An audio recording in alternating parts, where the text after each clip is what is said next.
Hello বন্ধুরা, আমি অনিন্দিতা। আজ তোমাদের সামনে দুটো ভিন্ন স্বাদের রেসিপি এনেছি। একটা চিকেনের এগ চিকেন আর একটা চিংড়ি মাছের মালাইকারি। তোমরা দেখো রেসিপিটা আমি কেমনভাবে বানিয়েছি। চিকেনগুলোকে একটু নুন আর রসুন দিয়ে গরম জলে একটু ভাপিয়ে নিয়েছি। ডিম আলু সেদ্ধ করে নিয়েছি। এবার ওই তেলের মধ্যে একটু ঘি দিয়ে চিকেনগুলোকে একটু আঁচিয়ে নিলাম। তারপরে গরম মশলা গুঁড়ো ফোড়ন দিলাম, দিয়ে পেঁয়াজ বাটা, একটু রসুন বাটা, একটু লঙ্কা বাটা দিয়েছি। অল্প পরিমাণে আদা দিয়েছি, মানে আদাটা একদম অল্প দিয়ে এবার ঝালটা যে যেরকম খাবে সেই অনুপাতে লঙ্কা দেবে। দিয়ে মশলা কষে গেলে ওর মধ্যে একটু কাজু চারমগজ বাটা দিয়েছি, দিয়ে ভালো করে আরও খানিকক্ষণ কষিয়ে নিলাম। যখন তেলটা দেখো ছাড়ছে তখন আমি একটা মশলা দিয়ে দিলাম, শুকনো লঙ্কার গুঁড়ো, ঝাল ও কালারের, একটু নুন, একটু চিনি, একটু হলুদের গুঁড়ো। নুন ঝাল মিষ্টি যে যার স্বাদ অনুপাতে দেবে। মশলা কষে গেলে দিয়ে দিলাম নারকেলের দুধ। পরের রেসিপিতে আমি দেখাচ্ছি কী করে নারকেলের দুধ বানিয়েছি। তো এবার ভালো করে ফুটে গেলে যে ভেজে রাখা চিকেনগুলো, ডিম আর আলুগুলো একে একে আমরা দিয়ে দেব, দিয়ে ঢাকা দিয়ে রেখে দেব। ঢাকা দিয়ে মিনিট 10 মধ্যেই এটা রান্না হয়ে যাবে, যেহেতু অলরেডিগুলো হাফ ডান, মানে বয়েল করা আছে। 10 মিনিট পরে বের করে নিয়ে নেড়ে চেড়ে ঘি গরম মশলা গুঁড়ো দিয়ে দেব, দিলেই রেডি হয়ে যাবে আমাদের এগ চিকেন কারি। এটা দারুণ লাগে ভাত, রুটি, পরোটা, যে কোনো কিছুর সাথে, ইভেন পোলাওয়ের সাথেও খুব ভালো লাগে। তো তোমরা এটা অবশ্যই ট্রাই করো। তো এরপরে আমি তোমাদের আরেকটা রেসিপি দেখাবো, সেটা হচ্ছে চিংড়ি মাছের মালাইকারি। তো দেখো এটা আমার এগ চিকেনটা রেডি হয়ে গেছে। তো এবার চলো চিংড়ি মাছের মালাইকারি দেখাই। তার জন্য আমি টাইগার প্রন নিয়েছি। তোমরা এটা ইচ্ছা করলে গলদা চিংড়ি দিয়েও করতে পারো, যে কোনো চিংড়ি দিয়ে যে যেটা পছন্দ করো। তো নারকেল কুড়িয়ে নিয়েছি।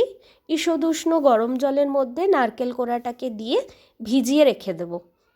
মোটামুটি মিনিট 10 পরে ঢাকনা খুলে ওটাকে আবার নারকেলের দুধ বের করে নেব। এবার একটা মশলা নিচ্ছি, নুন, হলুদ, লঙ্কার গুঁড়ো, কালারের লঙ্কা, ঝাল লঙ্কার গুঁড়ো দিয়ে একটু জল দিয়ে ভিজিয়ে রাখবো। আর চিনি দেব, মালাইকারি যেহেতু একটু মিষ্টি মিষ্টি হয়, তো পরিমাণ অনুপাতে নুন মিষ্টি দেব। পেঁয়াজ কুচি আর রসুন আর কাঁচা লঙ্কা পেস্ট করে নেব। এখানে কিন্তু আদা চলবে না, মালাইকারিতে আদা চলে না। এবার নুন হলুদ দিয়ে ম্যারিনেট করা চিংড়ি মাছগুলোকে হালকা করে ভেজে নেব, বেশি ভাজবো না। বেশি ভাজলে চিংড়ি মাছটা একটু রুঠো লাগে।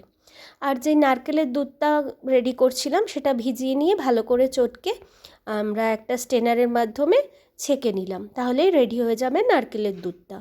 তো এই নারকেলটা দিয়ে কিন্তু তোমরা নারকেলের বড়াও করেও খেতে পারো, খারাপ লাগে না। তো যাই হোক, তেলের মধ্যে গরম মশলা ফোড়ন করে দিয়েছি, দিয়ে বেটে রাখা, মিক্সিতে বেটে রাখা মশলাটা দিয়ে দিলাম, পেঁয়াজ রসুন আর লঙ্কার পেস্টটা। এবার মশলাটা কষলে একটু একটু তেল ছাড়লে, দেখো তেল ছাড়ছে, তো ওর মধ্যে কাজু আর চারমগজ বাটা পেস্টটা দিয়ে দিলাম, দিয়ে আবার খানিকক্ষণ কষাবো। এবার বাটিতে গুলে রাখা মশলাটা দিয়ে দিলাম, দিয়ে ভালো করে কষাবো। অন্যদিকে যেই নারকেলের দুধটা আমরা ছেঁকে রেখেছিলাম সেটা এবার দেওয়ার পালা।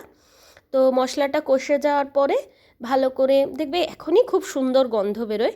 তো এবার নারকেলের দুধটা আস্তে করে দিয়ে দিলাম, দিয়ে ভালো করে ফুটে উঠলে ভেজে রাখা চিংড়ি মাছগুলোকে আমরা দিয়ে দেবো, দিয়ে ঢাকা দিয়ে রেখে দেবো। এটাও চটজলদি হয়ে যায়।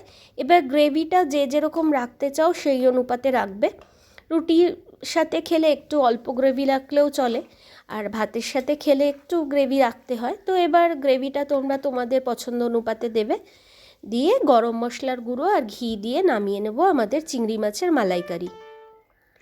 তো বন্ধুরা, তোমরা আমাকে অবশ্যই জানিও লাইক করে, কমেন্ট করে, যে আমার রেসিপিটা কেমন লাগছে। তোমাদের উৎসাহ পেলে আমি আরও নিত্য নতুন রেসিপি তোমাদের সামনে নিয়ে আসতে পারবো। তো তোমাদের অনুপ্রেরণা আমার পাথেয়। তো প্লিজ তোমরা বলো কমেন্টের মাধ্যমে কার কীরকম লাগছে, আর অবশ্যই ট্রাই করো আর আমাকে জানিও কেমন হয়েছে। টাটা।